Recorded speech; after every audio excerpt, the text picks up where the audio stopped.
Hello and welcome to Rajya Sabha Television. You're watching The Big Picture with me, Frank Rausen Pereira. The ongoing lockdown due to the COVID-19 pandemic has sent graduating students into a tizzy. Those looking to go abroad for higher studies are worried as well. The worst part is that since COVID-19 has affected most countries worldwide, no matter where Indian students plan to go, there is uncertainty. According to a survey done by study choice platform Study Portals, 40% of potential international students want to change their overseas education plans due to the COVID-19 outbreak.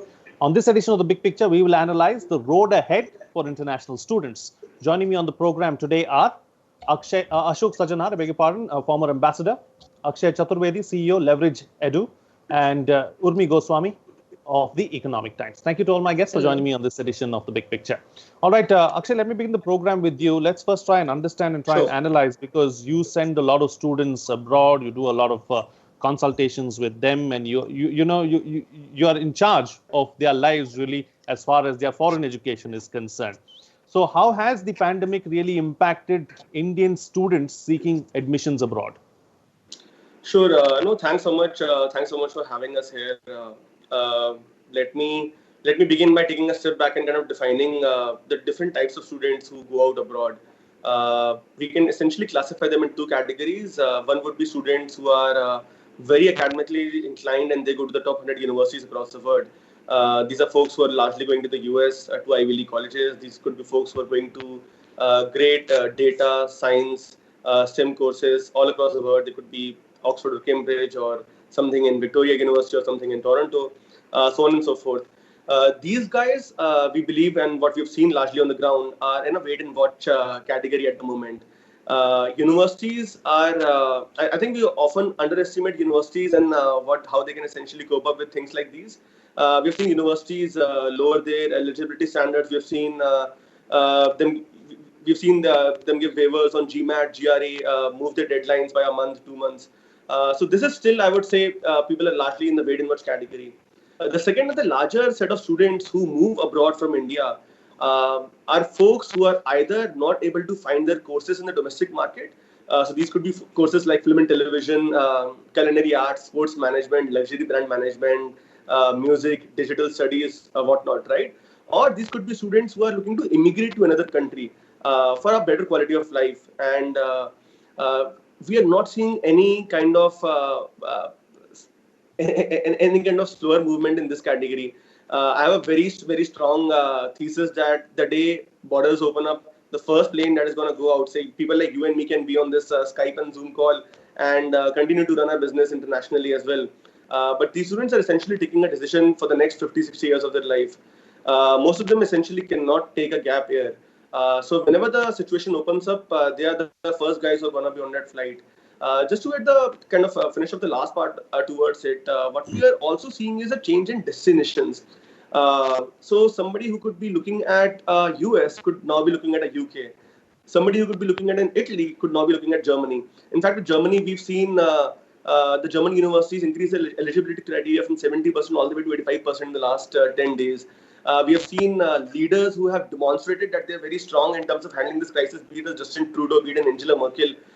These guys are seeing absolutely outstanding traction in terms of international student mobility. So I think a lot is happening in the space. There is some wait and watch, but the trends are also changing. The trends are not just developing what to develop what anymore. The trends are also, like we were talking about, in terms of the domestic territory, where people are thinking about what is a red zone, what is a green zone. So I think within the student mobility space as well, people are trying to move from red zones to green zones.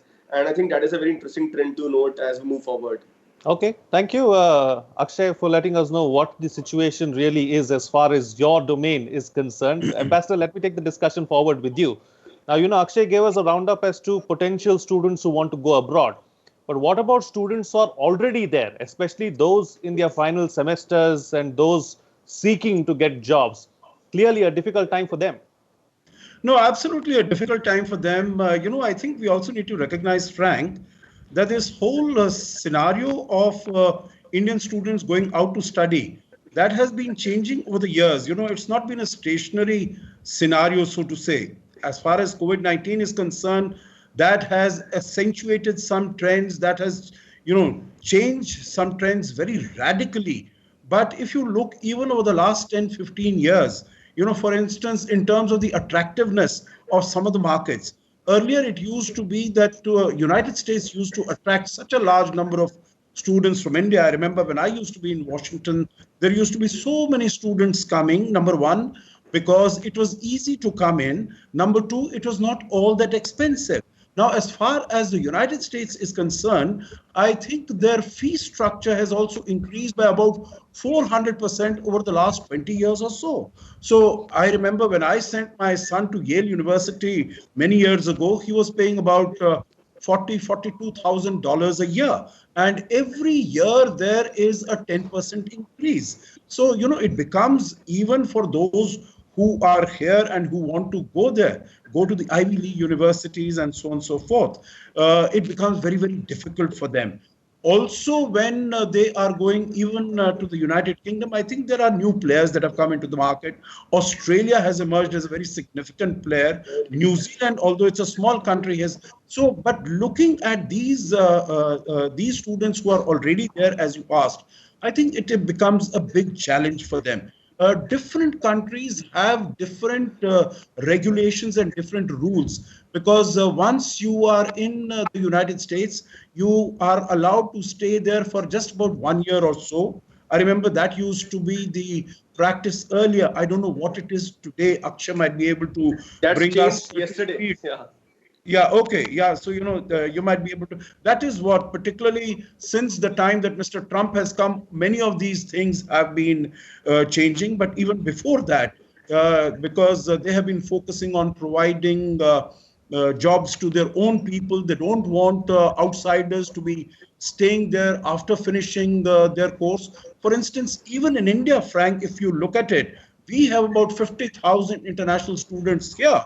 When those students come here, as soon as they finish their studies, they are required, as soon as they've given the final exam, they are required to go back. They cannot stay here. They cannot be looking for a job. While as far as UK is concerned, again, I know a little bit about these two countries personally, because my daughter went to UK for her higher studies. And there you are allowed to stay for some time to sort of, get some on-the-job experience or whatever. But I think for these people, it is for these students who are there, it is going to be a very difficult time. It is going to be a very uncertain time, because till there is some stability and predictability on the ground, when we talk about, let us say, economy or different sectors of the economy, education is also a very important sector of the Absolutely. economy. Because when students are going, even as far as India is concerned, when we attract students, on top of the agenda is the revenue that they will be able to bring to our country. And I think in that context, when the economy is getting buffeted from one side to the other, I think the condition of these students also becomes very uncertain. We really have to wait as to how the whole thing pans out. Hopefully, once we get a cure, once we get a vaccine, again, the possibilities of that are looking brighter by the day. But once we do not have a clarity on that, I think it'll be difficult to be able to say as to how they will be able to respond or react to the new situation that they have been placed in. Okay, all right. Let me take one aspect forward with you, Urmi Goswami. The fact that the ambassador was talking about the international students who come to India. Now, that also is something that we need to talk about, right? So, as far as international students wanting to come to India are concerned and who are already here, what is their fate, and what's really likely to happen on that front? Okay, so as mentioned, roughly about 50,000 international students are present in India, and they're mostly from the African states, neighboring countries, and maybe a little bit from the Gulf countries. And one state that sees a huge concentration of these students is Karnataka. About, I think, roughly 1/5 of the total number of foreign students are in Karnataka, and that gives you a sense of which areas they show their interest in, and those are engineering, medicine, And of course, but broadly, those are the areas that they're going to. We have a different system of we have clear quotas about how what number of international students can be taken as a percentage of your total intake. So our sort of intake of international students is by itself very limited, and for good reasons, because you have a huge domestic market to cater to, and yet you want an international flavor in your campus. Diversity is the talk of the moment. You want your country to be what do you call it, a destination for a knowledge destination. Now, given all of that, the fact is that this interruption that we have currently, thanks to COVID-19, is not an interruption that anybody or any country sought. It is an interruption that was thrust on us. And therefore, the intent will be to ensure that you can go back to the systems, or at least to the ends that you had. So it is not that post-COVID, what I mean is that post the lockdown lifting and post a degree of normalization, till there is a vaccine, it is not as if we will say no to international students. It is just the systems for international students coming in will be tougher, as it will be tougher for Indian students going abroad. So it is about kind of creating a temporary system that meets the needs of the students and the universities and the public health aspect of it. So that is where the situation lies. As far as what has happened to many of these students, who international students have been here, as you know, that many of the missions, foreign missions, have been sort of chartering flights out for their nationals, which includes students. India also extended, like every other country, extended visas for students, for foreign nationals, including students, when the decision to lock down happened. Again, as I said, COVID-19 is not an interruption that anybody sought. It was an interruption that was thrust on us.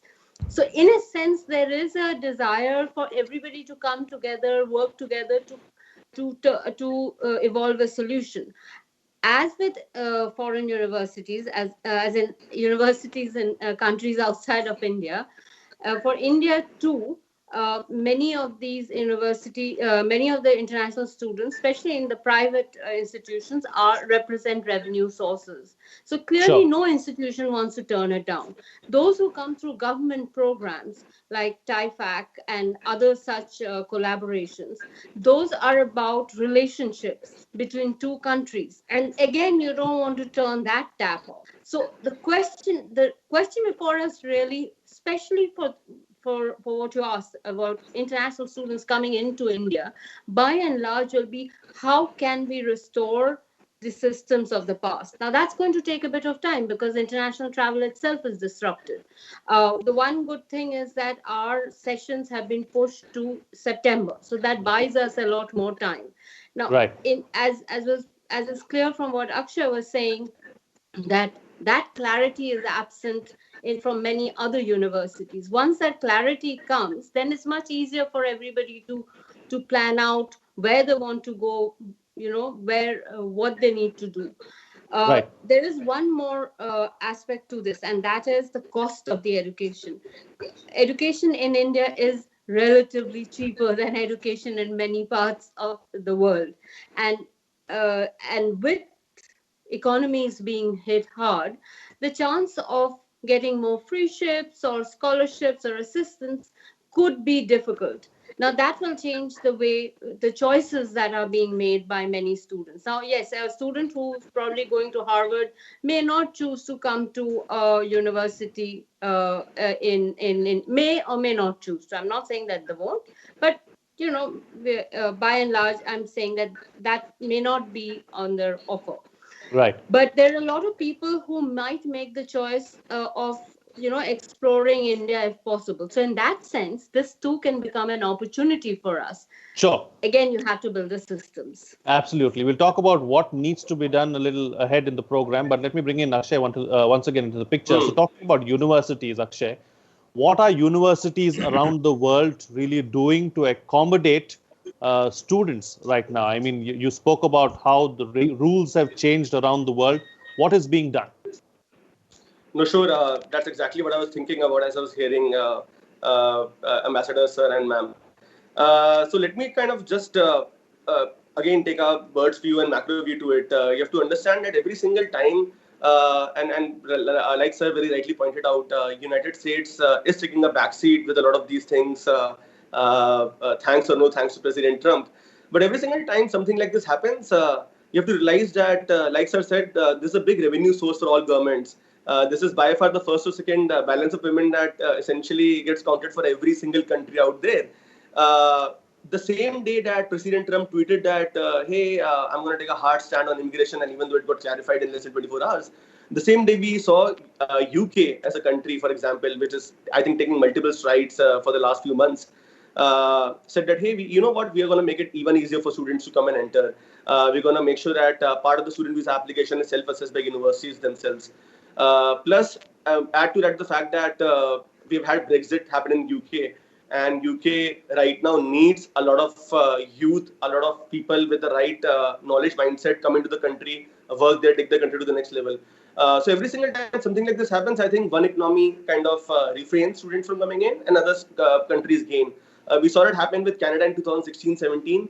We're seeing the same thing happen in UK, parts of Europe like Germany, Australia, and like Sir very rightly pointed out, New Zealand. Coming on to the other part of your question, let me kind of address the clarity part first, and then let me talk about how these guys are also adapting and innovating.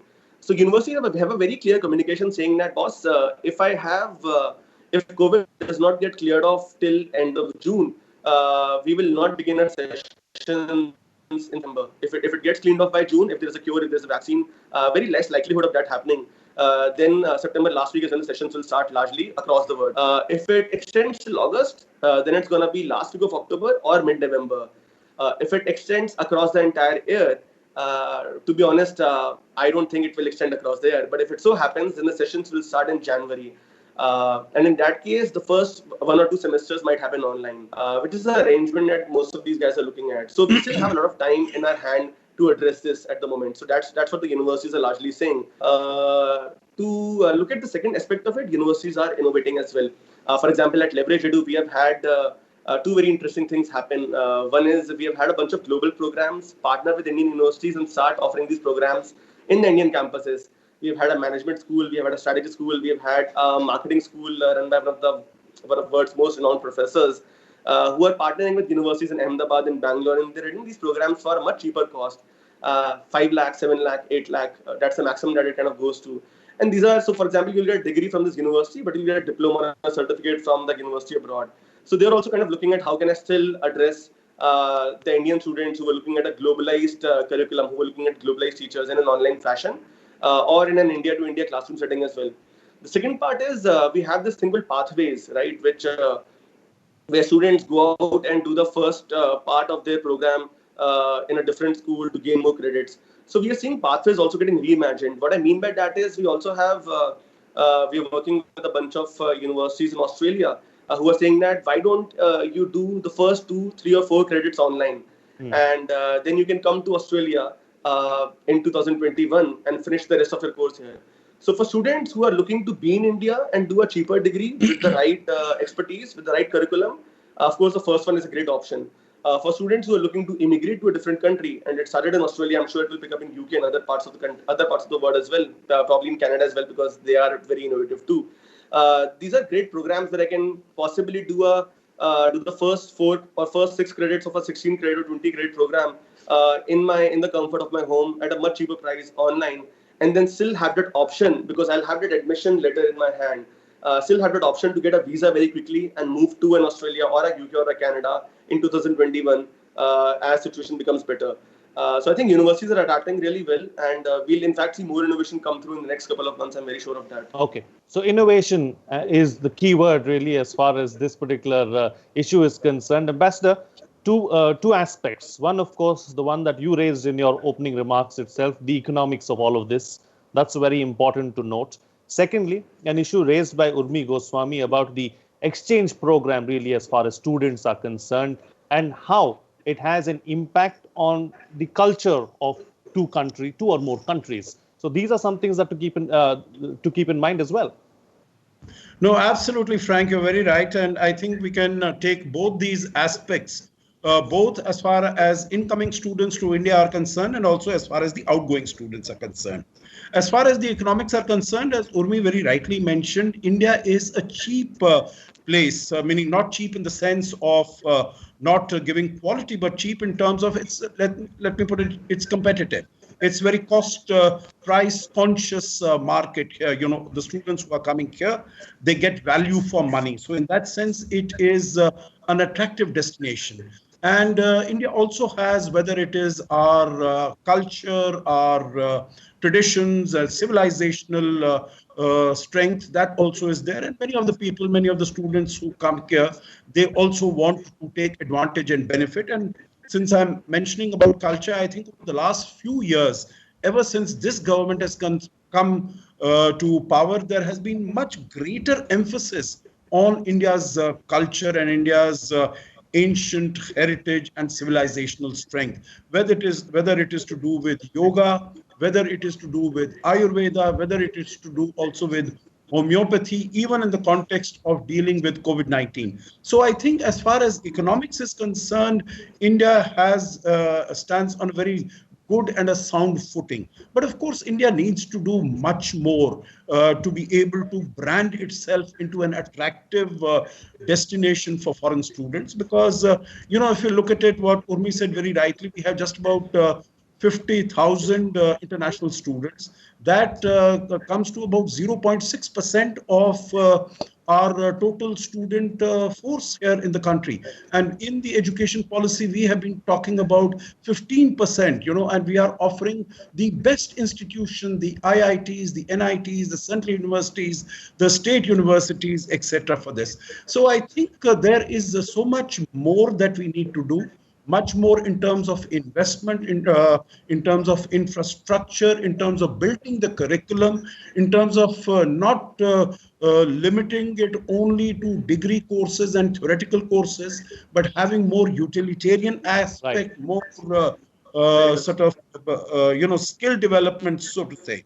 So I think these are things that we need to do, but I think India stands on a good footing there.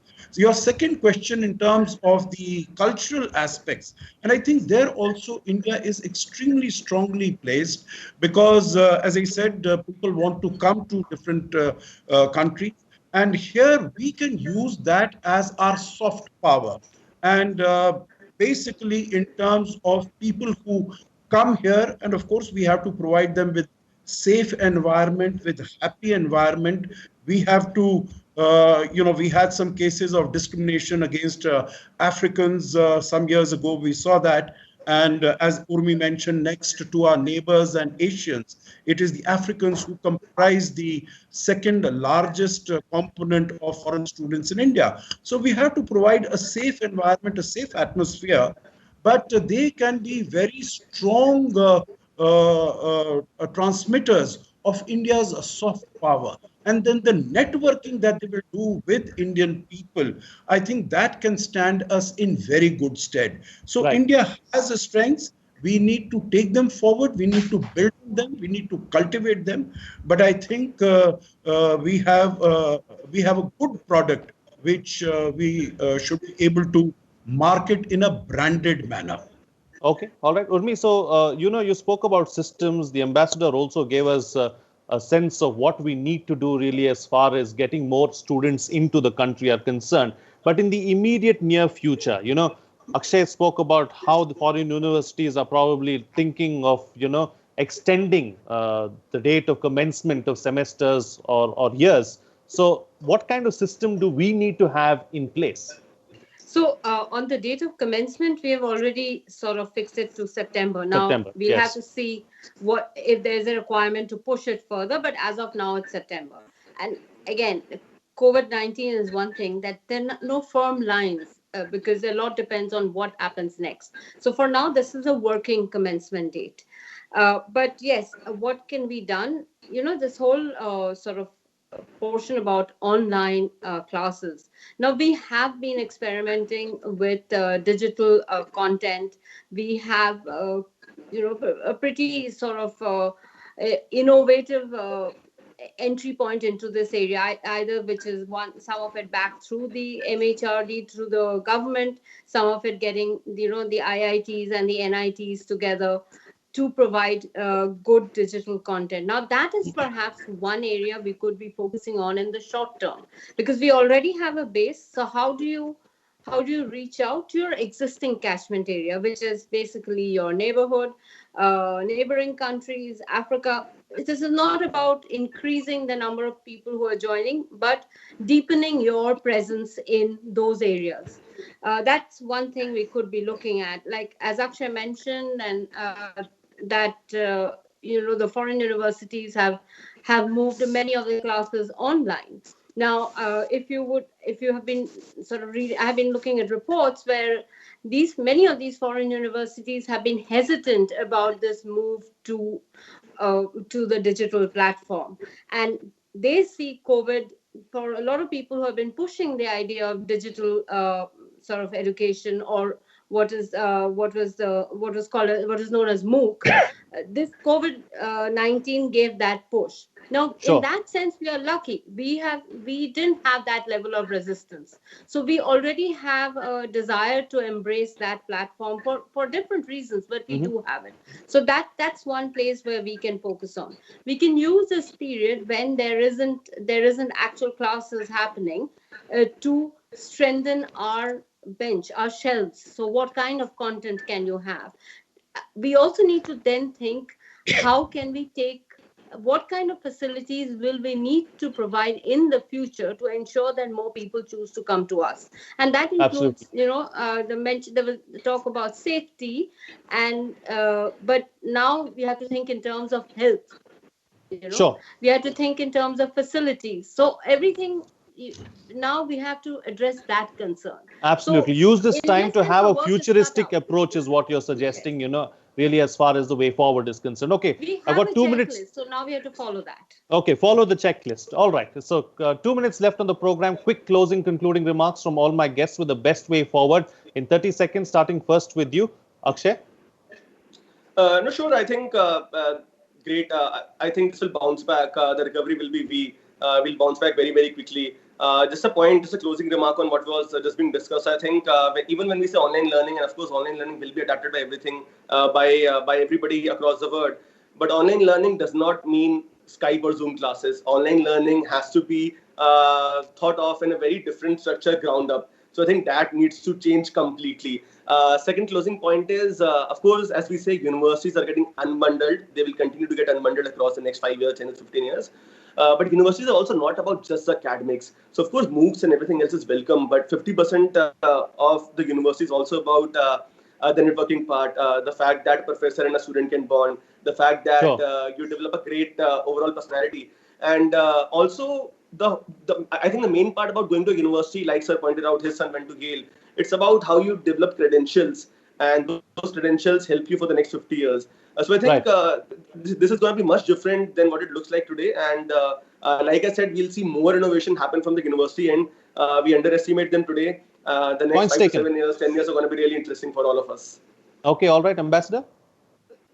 Frank, what I would like to say is that I think internationalization of education is something that India needs to focus on. We had launched this policy of study in India about 2 years ago, and we said that we will get about 200,000 students by 2023. We are just a little short of 50,000. So, there's a huge way to go. But I think the benefits are enormous, not only in terms of revenue, but I think equally, if not more, in the area of soft power. If we want to enhance strengthen our relations, and India is an emerging global power. So I think education becomes a very, very important subject. And as we spoke about, it is the neighborhood, it is Africa. But in addition to that, over the last few years, we have also expanded to ASEAN, the Southeast Asian countries, because that has also become a catchment area. We have gone to Mongolia. We have started giving scholarships. Frank, we have not spoken about the scholarships that the Indian Council for Cultural Relations gives, which is to 4,000 students from 140 countries attracting them here to come here. And I am witness to it that when some of these students go back to the countries, I was in Russia, I was in Kazakhstan, they established institutions there to promote and propagate Indian culture, Indian thought, Absolutely. Indian views, Hindi, yoga, etc. So I think the investment that we make in international students comes back to us many times more than what we have invested. So I think that is an area we need to focus on. Absolutely. And completely out of time, Urmi. So very quick closing comment with in a couple of sentences with the best way forward. Okay. As far as Indian students going abroad or international students coming to India is concerned, yes, the character will change. We'll have some sort of delays because of the current crisis. But the very fact that when you look at the race for a vaccine for COVID, that's a partnership. That's an international partnership. You look at people from all nationalities working on it. That itself is proof that internationalization of education is not going away. The form it takes may change. There might be delays in the beginning, but we will adapt like we adapt to every other change, because there is a greater good in ensuring that students move across borders. And as long as we realize that good, we'll find a way to make it happen. Absolutely. All right. On that note, then I'll call it a wrap on this edition of The Big Picture. Thank you to all my guests for joining me on the program and putting things into perspective for us. That's it from me. See you again next time.